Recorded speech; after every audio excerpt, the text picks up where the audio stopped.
Dan, first off, thank you so much for joining me today. It's an absolute pleasure to get you on to talk about your debut cookbook and also best-selling cookbook, Prairie. This is so exciting. Just in time for the season where more people are cooking, more people are getting back into the kitchen, you have released this spectacular book, and it's showcasing over 100 recipes that are inspired from right here in the prairies. Mhm. Now, you grew up here in the prairies, born and raised, and you must have experienced so many meals and flavors and traditions from your travels as a food columnist and as a food writer. So tell us, how did this book come to be with Twyla Campbell? I mean, you sort of hit it on the nose there, but I grew up in Saskatchewan. I've lived in Calgary my whole adult life, and I've spent a lot of my career as a food writer for the past 13 years writing about the prairie region. So even if I was writing a national feature, I always try to incorporate some different chefs or producers in the prairies doing cool things. So this book is really a love letter to all of that. I do find, I'm sure you would agree that this part of Canada is often overlooked by other people that are not from this part of Canada. So I really just wanted to create this book to help people just pay attention to this region and why we're special or why I think we're special.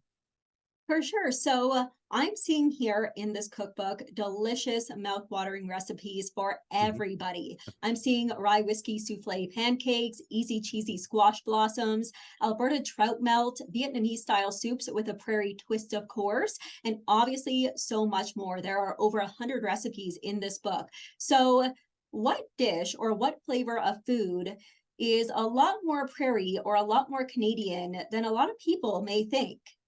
I think the main thing that I wanted to get across is actually the prairies are a lot more diverse than people may think they are. I mean, of course, where we're from, we have a lot of Eastern European and Central European roots, huge Ukrainian populations, Polish, whatnot. And that's really affected our fundamental food scene over the past, about 100 years. But things have evolved over the years. As a country, we're really lucky to welcome so many newcomers into every part of the country, but also because of that, places like Saskatoon and Calgary and Edmonton, and I'm sure even Lloydminster as well, have become so much more diverse over the years. So we tried to touch on that a little bit in the book, but also we wanted to celebrate that we have such a huge agricultural sector here in the prairies that a lot of the ingredients that grow here find their way around the provinces, of course, outside of that, across the country, and then around the world. So people may not think about, even picking up a bag of flour if you're in, let's say, New York City. That could be from right outside of Lloydminster, where the wheat was grown. So those kinds of things we're trying to get across in the book as well. That it's exciting to live here, and we're proud to live here.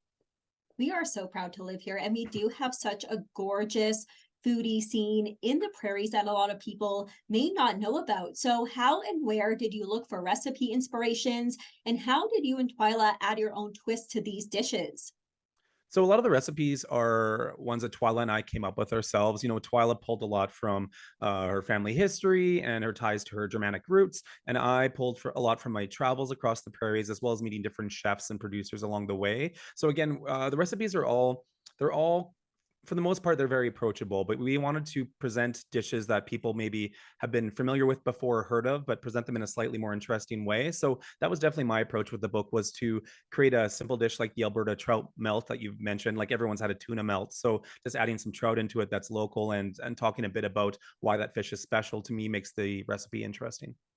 For sure. So, tell us a bit about the ingredients and some of the flavors that we are definitely going to find in this cookbook. Well, I mean, you can't live in Alberta or Saskatchewan and not include something like beef, right? We're known for that around the world, so that's a major one. Some of the more quirky ones would be something like a haskap berry, which is a berry that a lot of people, that if you're not a chef, you might not be familiar with it, but it's becoming more and more mainstream now.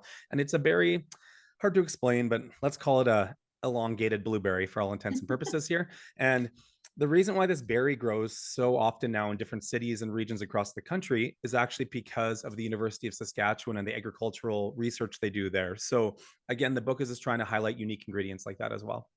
Oh man, those sound delicious. And Very good. elongated blueberry is something Yes. I haven't heard anything described as before. I love it. So, what is so cool about this book as well is it gives tips and tricks on reducing food waste. That Mhm. is so important. Tell us how you decided to add that into the book.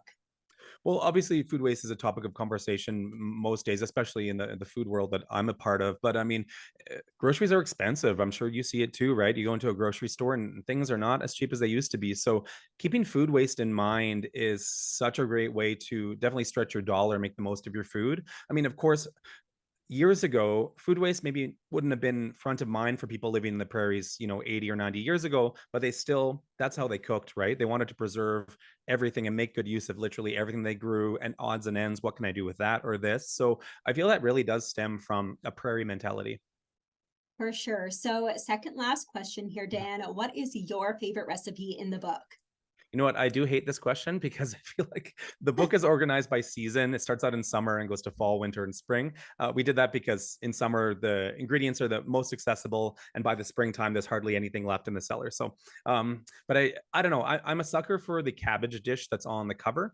I feel like that dish is to me very prairie. Cabbage is an ingredient that is strongly associated with Manitoba, Saskatchewan, and Alberta, and it's just a fun spin on a classic dish, charred cabbage with béarnaise sauce, which is sort of similar to a hollandaise. Basically, we do a prairie version of that, and it's just so simple. It's a great side dish for something like Thanksgiving or Christmas, and it's just really elevating the humble cabbage, which is still pretty affordable at the grocery store. Wonderful. Well, awesome. Thank you so much for chatting with me today, Dan. I really appreciate your time.